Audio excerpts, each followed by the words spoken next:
ايش مالك ولك ايش بيك؟ انهنت وبقاعك. وصفه وارث يا حيف، ياهو يقدر يدش قاعي ويهين ربعي وانا موجود.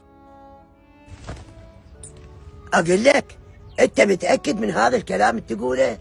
لو سوينا طلابه بين العرب قدام الفلح ويقول لا انت ولا شيخ تمشي كلمتك علي، واذا اضطر الامر ادفنك انت وصاحب القاع. عفه وانا ابن ابوي. الغريب اللي انطيته بيت وقعدته من مده. اي وش ماله وياك ما تحكي قول.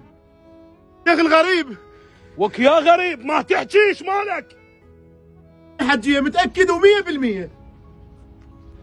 لا صار ولا دار اللي يهين مصطفى بن شيخ هزاء بقاعه. فهمت ولك؟ حبيبي صح لسانك. يا رجال عونك يا شيخ.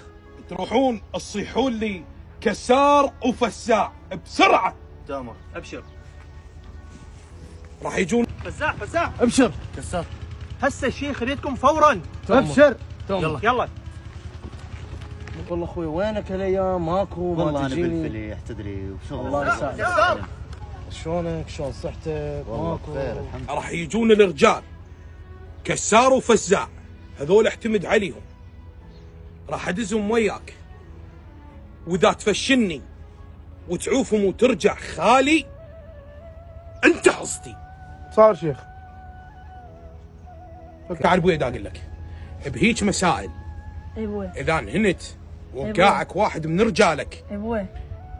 لا تخلي نسوان ولا تخلي اطفال، الكلها تاثرها يمك. صح ابوي. هاي خليها كلها بعقليتك. ابشر يا شيخ. عونك يا شيخ. شوفوا يا رجال، اريدكم ترحون البيت عادل وتجيبوه هنا يمي وراسه بالتراب. سمعتوا لولا؟ تامر امر شيخ.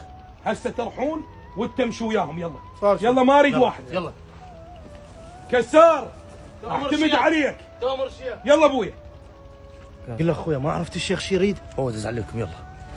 يلا يما قعد ابوي بنت استريح. مساء شلون الصلاة؟ باوع ابويا بهيج مسائل اذا انت كبير عمامك وانهنت بقاعك فهاي عيبتها كلش كبيره يا وليدي، فتحاول انه تحل القضيه باسرع وقت، والشخص اللي هان ربعك تهينه مثل ما هان ربعك تهينه صح ابوي. وما تتردد. صح ابوي. يلا قعدوا وليدي.